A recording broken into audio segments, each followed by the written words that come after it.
ಅಂದಂಗೆ ಇವತ್ತು ಡೇಟು 4 ಮೇ 2025. ಕನ್ನಡಪ್ರಭ ಪತ್ರಿಕೆಯಲ್ಲಿ ಒಂದು ಬೇಸರದ ಸುದ್ದಿ ನೋಡಿದೆ. ಹಾಗಾಗಿ ಈ ಒಂದು ವಿಚಾರನ ಮಾತಾಡಲೇಬೇಕಾಗಿ ಬಂತು. ಮಾತಾಡ್ತಾ ಇದ್ದೀನಿ. ಜಾಗೃತಿನೂ ಕೂಡ ಮೂಡಿಸಲೇಬೇಕಾಗಿದೆ. ನೋಡಿ, ಕಾರಿನ ಸಾಲ ಕಟ್ಟಲು ಆಗದಿದ್ದಕ್ಕೆ ಕ್ಯಾಬ್ ಚಾಲಕ ನೇಣು ಬಿಗಿದುಕೊಂಡು ಆತ್ಮಹತ್ಯೆ ಮಾಡಿಕೊಂಡಿರುವಂತ ವಿಚಾರನ ಕನ್ನಡಪ್ರಭದಲ್ಲಿ ತಿಳಿಸ್ಕೊಡುವಂತ ಪ್ರಯತ್ನ ಮಾಡಿದ್ದಾರೆ. ಇದೇನೋ ಸೋಲ್ದವನಹಳ್ಳಿ ಭಾಗದ ಪೊಲೀಸ್ ಸ್ಟೇಷನ್ ಅಲ್ಲಿ ಕ್ಯಾಬ್ ಚಾಲಕರುಗಳದು ನೋಡಿ, ಮೊನ್ನೆನೂ ಕೂಡ ಒಂದು ವಿಡಿಯೋ ಮಾಡಿದ್ದೆ. ಒಂದು ಹತ್ಯೆ ಅಂದ್ರೆ ಕೊಲೆ ಆಗಿರುವಂತ ವಿಚಾರದ್ದು ನನ್ನ ಸೋಷಿಯಲ್ ಮೀಡಿಯಾ ಮತ್ತೆ ಯೂಟ್ಯೂಬ್ ಸೋಮಶೇಖರ್ ಕೆ ಅಂತ ಹೇಳಿ, ಹಾಗೆ ನಮ್ಮ ಸಂಘಟನೆ ಪೇಜ್ ಅಲ್ಲೂ ಕೂಡ ಅಪ್ಲೋಡ್ ಮಾಡಿದ್ದೆ. ನೋಡಿ, ಮತ್ತೆ ಅದೇ ಪೊಲೀಸ್ ಠಾಣೆಯಲ್ಲಿ ಇದೊಂದು ಘಟನೆ ಕೂಡ ನಡೆದಿದೆ.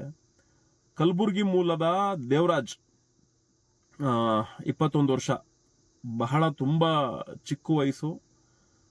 21 ವರ್ಷ ಅಂದ್ರೆ ಆಗ್ತಾನೆ ಜವಾಬ್ದಾರಿನ ತಗೊಳ್ಳೋ ಅಂತಹ ಒಂದು ವಯಸ್ಸು. ನೋಡಿ, ಆತ್ಮಹತ್ಯೆಗೆ ಶರಣಾದವರು.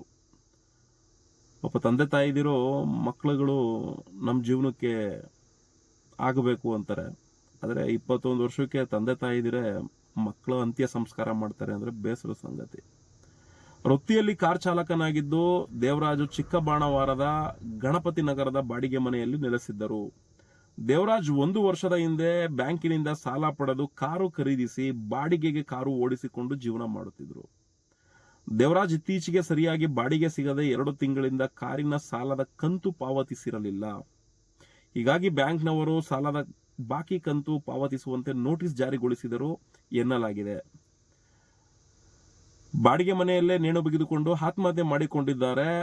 ಸೋಲದೇವನಹಳ್ಳಿ ಪೊಲೀಸ್ ಠಾಣೆಯಲ್ಲಿ ಅಸಹಜ ಸಾವು ಪ್ರಕರಣ ದಾಖಲಾಗಿದ್ದು ತನಿಖೆ ಮುಂದುವರಿಯುತ್ತಿದೆ. ನೋಡಿ, ದಯವಿಟ್ಟು ಯೂತ್ಸ್ ಜವಾಬ್ದಾರಿ ಹೊತ್ಕೊಂಡಿರುವಂತವ್ರು ಬದಲಾಗಬೇಕು.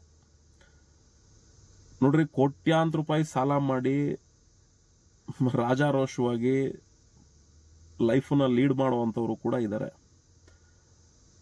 ಸಾಲ ಮಾಡಿರೋ ಉದ್ದೇಶ ಆದ್ರೂ ಏನು? ಒಂದು ಕ್ಯಾಬ್ ಕೊಂಡ್ಕೊಂಡಿದ್ದೀರಾ, ಜೀವನದಲ್ಲಿ ಏಳಿಗೆ ಆಗ್ಬೇಕು ಅಂತ. ಆದ್ರೆ ನಿಮ್ಗೆ ದಾರಿ ಗೊತ್ತಿಲ್ಲದೆ, ಆ ದಾರಿ ಮಾರ್ಗನೂ ಕೂಡ ತಿಳ್ಕೊಳ್ಳದೆ ನೀವು ಬಾಡಿಗೆ ಸಿಕ್ಕಿಲ್ಲ ಅನ್ನೋ ಒಂದು ಉದ್ದೇಶಕ್ಕೆ ನೀವು ಸಾವನ್ನಪ್ಪಿರ್ತೀರಾ ಅಂದ್ರೆ ಎಲ್ಲೋ ಒಂದ್ ಕಡೆ ಇದು ನಿಮ್ಮ ಒಂದು ಗಟ್ಟಿತನದ ಮನಸ್ಥಿತಿ ಇಲ್ಲ ಅನ್ನೋದು ಇಲ್ಲಿ ಕಂಡು ಬರುತ್ತದೆ. ನೋಡಿ, ಇತ್ತೀಚಿನ ದಿನಮಾನಗಳಲ್ಲಿ ದಯವಿಟ್ಟು ಕ್ಯಾಬ್ ಚಾಲಕರುಗಳು, ನೀವು ವೆಹಿಕಲ್ಗಳನ್ನ ಕೊಂಡ್ಕೊಳ್ಳೋದು ತಪ್ಪಲ್ಲ, ಆದ್ರೆ ಯಾವ ಒಂದು ಉದ್ದೇಶಕ್ಕೆ ನಾನು ವೆಹಿಕಲ್ ಕೊಂಡ್ಕೊಂತಿದ್ದೀನಿ ಅನ್ನೋದನ್ನ ದಯವಿಟ್ಟು ತಿಳ್ಕೊಳ್ಳಿ. ಇದು ಜಾಗೃತಿ ಮೂಡಿಸೋದಕ್ಕೋಸ್ಕರ ನಾನು ಮಾತಾಡ್ತಾ ಇರುವಂತದ್ದು. ನೋಡಿ, ಟ್ಯಾಕ್ಸಿ ಫೀಲ್ಡ್ ಬರ್ತೀವಿ ಅಂದ್ರೆ, ಟ್ಯಾಕ್ಸಿ ಫೀಲ್ಡ್ ಅಂದ್ರೆ ಏನು? ಈಗ ಇತ್ತೀಚಿನ ದಿನಮಾನಗಳಲ್ಲಿ ನಾವು ಮೀಟರ್ ವ್ಯವಸ್ಥೆನ ಮಾಡಿದೀವಿ. ಅದು ಬಿಟ್ರೆ ಇನ್ನು ಅಗ್ರಿಗೇಟರ್ ಆಪ್ ಸಂಸ್ಥೆಗಳಿದಾವೆ. ನೋಡಿ, ಟ್ಯಾಕ್ಸಿ ಫೀಲ್ಡ್ಗಳಿಗೆ ದಯವಿಟ್ಟು ಹೊಸ ಗಾಡಿಗಳ ಅವಶ್ಯಕತೆ ಇಲ್ಲ. ಟ್ಯಾಕ್ಸಿ ಫೀಲ್ಡ್ಗೇನು, ಗಾಡಿಗಳು ಗುಡ್ ಕಂಡೀಷನ್ ಅಲ್ಲಿ ಇರ್ಬೇಕಷ್ಟೇ. ಹಾಗಿದ್ಮೇಲೆ ಸಾಲ ಮಾಡಿ ಟ್ಯಾಕ್ಸಿ ಫೀಲ್ಡ್ಗೆ ಅಂದ್ರೆ ಪಾಯಿಂಟ್ ಟು ಪಾಯಿಂಟ್ ಸರ್ವಿಸ್ ಕೊಡುವಂತಹ ಟ್ಯಾಕ್ಸಿ ಫೀಲ್ಡ್ಗೆ ಮತ್ತೆ ಟ್ರಾವೆಲ್ಸ್ ಫೀಲ್ಡ್ಗೆ ಹೊಸ ಗಾಡಿಗಳ ಅವಶ್ಯಕತೆನೇ ಇಲ್ಲ. ನೀವೆಲ್ಲ ಏನ್ ಮಾಡ್ಬೇಕು? ಪಾಯಿಂಟ್ ಟು ಪಾಯಿಂಟ್ ಸರ್ವಿಸ್ ಕೊಡುವಂತದ್ದು ಗಾಡಿ ಕಂಡೀಷನ್ ಆಗಿರ್ಬೇಕಷ್ಟೇ. ಸೆಕೆಂಡ್ಸ್ ಅಲ್ಲಿ ಗಾಡಿ ಪರ್ಚೇಸ್ ಮಾಡಿ ದುಡಿಯೋ ದುಡ್ಡು EMI ಕಟ್ಕೊಂಡು ಟ್ಯಾಕ್ಸಿ ಫೀಲ್ಡ್ ಅಲ್ಲಿ ಬದುಕ್ತೀನಿ ಅಂದ್ರೆ ತುಂಬಾ ಕಷ್ಟ.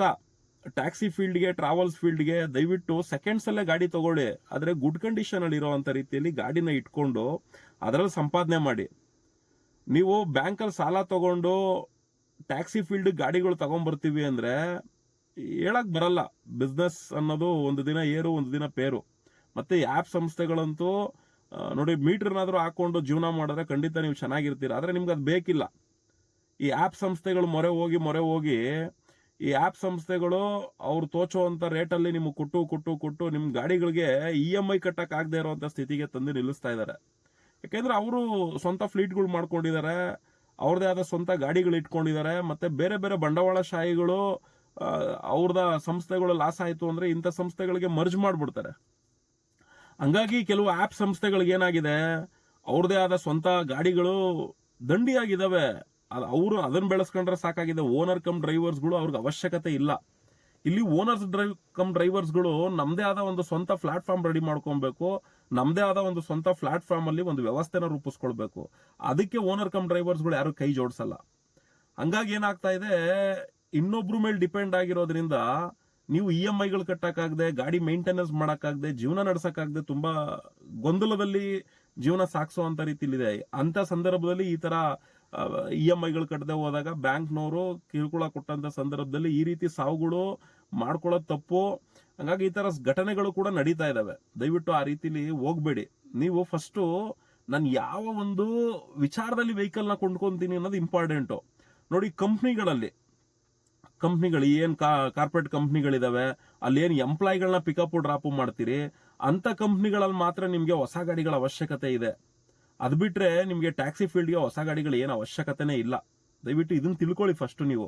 ಮತ್ತೆ ಎರಡನೇದು, ಕಂಪ್ನಿಗಳಲ್ಲೂ ಕೂಡ ರಿಕ್ವೈರ್ಮೆಂಟ್ ಇದೆ ಅಂತ ಹೇಳಿ ಹೊಸ ಗಾಡಿಗಳು ಹಾಕೊಳ್ಳೋದು ನಿಜವಾಗ್ಲೂ ದಡ್ಡತನದ ಕೆಲಸ ಅಂತ ನಾನು ಅನ್ಕೊಳ್ತೀನಿ. ಯಾಕೆಂದ್ರೆ ನೀವೆಲ್ಲ ಅಬ್ಸರ್ವ್ ಮಾಡಿ, ಯಾವುದೇ ಒಂದು ಟ್ರಾವೆಲ್ಸ್ನವರು ಈ ಕಂಪ್ನಿಗಳಲ್ಲಿ ವೆಂಡರ್ಶಿಪ್ ತಗೊಂತಾರೆ ಅಂದಾಗ, ಆ ವೆಂಡರ್ಶಿಪ್ ತಗೊಂಡಿರುವಂತ ಟ್ರಾವೆಲ್ಸ್ನವರು ಪ್ರಾರಂಭದಲ್ಲಿ ಅವರ ಬಿಸ್ನೆಸ್ ನ ಅಲ್ಲಿ ನೆಲೆ ಊರ್ಸ್ಕೊಳ್ಳೋದಕ್ಕೆ, ಆ ಬಿಸ್ನೆಸ್ ನ ಅವರಲ್ಲಿ ಗಟ್ಟಿತನದಲ್ಲಿ ಅದನ್ನ ದೊಡ್ಡ ಮಟ್ಟದಲ್ಲಿ ಬೆಳೆಸ್ಕೊಳ್ಳೋದಕ್ಕೆ ಓನರ್ ಕಮ್ ಡ್ರೈವರ್ಸ್ಗಳನ್ನ ಅವ್ರು ಖಂಡಿತ ತಗೊಳ್ತಾರೆ. ಒಂದು ಟ್ರಿಪ್ ಶೀಟ್ಗೆ ಇಷ್ಟು ಅಂತಾನೋ ಇಲ್ಲ ಪ್ಯಾಕೇಜ್ ಅಂತಾನೋ ತಗೊಳ್ತಾರೆ. ತಗೊಂಡಾದ್ಮೇಲೆ ಏನಾಗ್ತದೆ, ಅವ್ರಿಗಲ್ಲಿ ಒಂದು ಸ್ಟೇಬಲ್, ಆ ಕಂಪ್ನಿಗಳಲ್ಲಿ ಅವರು ಸ್ಟೇಬಲ್ ಆದ್ರು ಅಂದ್ರೆ ಅವ್ರು ಅಬ್ಸರ್ವ್ ಮಾಡ್ತಾರೆ ಟ್ರಾವೆಲ್ಸ್ ಓನರ್ಗಳು, ಯಾಕೆ ಓನರ್ ಕಮ್ ಡ್ರೈವರ್ಸ್ಗಳನ್ನ ಅಟ್ಯಾಚ್ ಗಾಡಿಗಳಾಗಿ ತಗೊಳ್ಬೇಕು, ನಾವು ಬೇಡ, ನಾವೇ ಬಂಡವಾಳ ಹಾಕೋಣ, ಬಲ್ಕ್ ಗಾಡಿಗಳು ಇಳಿಸೋಣ ಅಂತ ಹೇಳಿ ಅವರೇ ಬಲ್ಕ್ ಆಗಿ ಗಾಡಿಗಳು ತಂದ್ಬಿಡ್ತಾರೆ. ಗಾಡಿಗಳು ತಂದ್ಬಿಟ್ಟು ಏನ್ ಮಾಡ್ತಾರೆ, ಈಗ ಗಾಡಿಗಳಿಗೆ EMI ಕಟ್ಟಬೇಕು, ಮತ್ತೆ ಸಂಸ್ಥೆನಲ್ಲೂ ಕೂಡ ಗಾಡಿಗಳ ಸರ್ವಿಸ್ ನಡೆಸಬೇಕು. ಅವಾಗ DCO ಅಂತ ಹೇಳಿ ಒಂದು ಸ್ಕೀಮ್ ತರ್ತಾರೆ. ಈ DCO ಸ್ಕೀಮ್ಗಳಲ್ಲಿ ಪಕ್ಕ ಬಲಿನೇ ಹೊಡೆಯೋದು ನಿಮ್ಗಳಿಗೆ. ಯಾರ DCO ಸ್ಕೀಮ್ಗಳಲ್ಲಿ ಗಾಡಿಗಳು ತಗೊಂತಾರೆ ಅವ್ರಿಗೆಲ್ಲ 2 ಕೆಂಪು 1 ವೈಟು ಪಕ್ಕ ಎಳದೆ ಎಳಿತಾರೆ. ಅವ್ರು ನಿಮ್ಗಳಿಗೆ ಹೇಳ್ತಾರೆ, ನೋಡ್ರಪ್ಪ ನಿಮ್ಮ ಹತ್ರ ದುಡ್ಡಿಲ್ಲ, ನೀವೆಲ್ಲ ಬರ್ರಿ ನಮ್ಮ ಹತ್ರ 1 ಲಕ್ಷ ರೂಪಾಯಿ ದುಡ್ಡು ಕೊಟ್ಬಿಡಿ ಸಾಕು, ಕಾರ್ ಕೊಟ್ಬಿಡ್ತೀವಿ.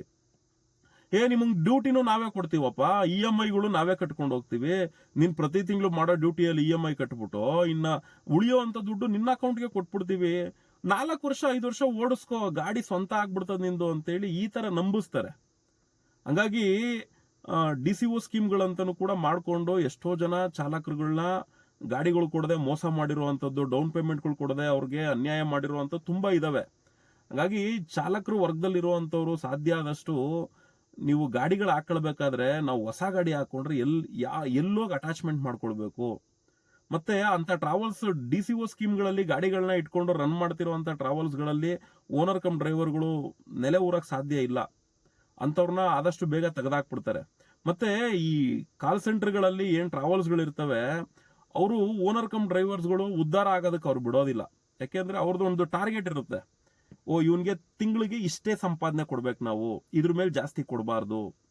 ಯಾಕೆಂದ್ರೆ ಅವ್ನು ಉದ್ಧಾರ ಆಗ್ಬಿಟ್ರೆ ನಮ್ಮ ಹತ್ರಕ್ಕೆ ಮತ್ತೆ ಬರ್ತಾನ ಕೂಲಿ ಕೆಲಸಕ್ಕೆ, ಖಂಡಿತ ಬರಲ್ಲ ಅಂತೇಳಿ ಅವ್ರನ್ನ ಒಂದು ಟಾರ್ಗೆಟ್ ಅಮೌಂಟು, ತಿಂಗಳಿಗೆ ಈ ಗಾಡಿಗೆ ಇಷ್ಟೇ ಬಿಸ್ನೆಸ್ ಕೊಡ್ಬೇಕು, ಅದ್ರ ಮೇಲೆ ಹೋಗಂಗಿಲ್ಲ ಅನ್ನೋ ರೀತಿಯಲ್ಲಿ ಅವ್ರಿಗೆ ಫಿಕ್ಸ್ ಆಗ್ಬಿಟ್ಟಿರ್ತದೆ, ತಿಂಗಳ ಇಷ್ಟೇ ಚೆಕ್ ಹೋಗ್ಬೇಕು ಅಂತ.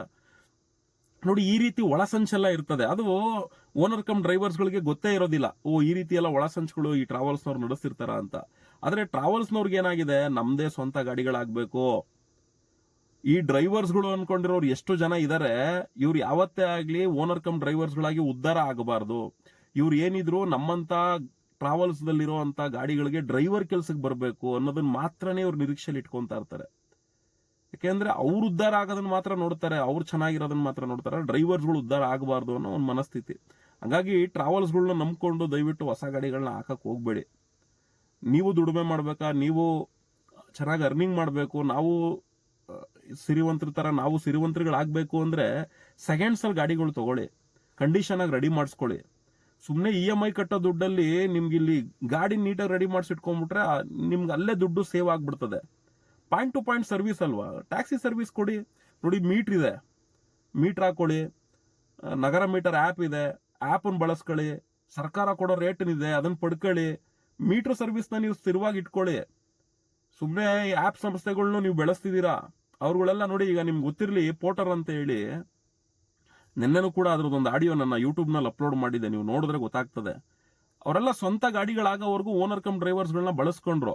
ಯಾವಾಗ ಅವ್ರದೇ ಆದ ಸ್ವಂತ ಗಾಡಿಗಳು ಜಾಸ್ತಿ ಆಗೋಯ್ತು, ಓನರ್ ಕಮ್ ಡ್ರೈವರ್ಸ್ಗಳನ್ನ ಟರ್ಮಿನೇಟ್ ಮಾಡೋದು, ಬ್ಲಾಕ್ ಲಿಸ್ಟ್ ಹಾಕೋದು, ಅವ್ರ ID ಬ್ಲಾಕ್ ಮಾಡೋದು, ದೂರ ಪಿಕಪ್ಗಳು ಕೊಡೋದು.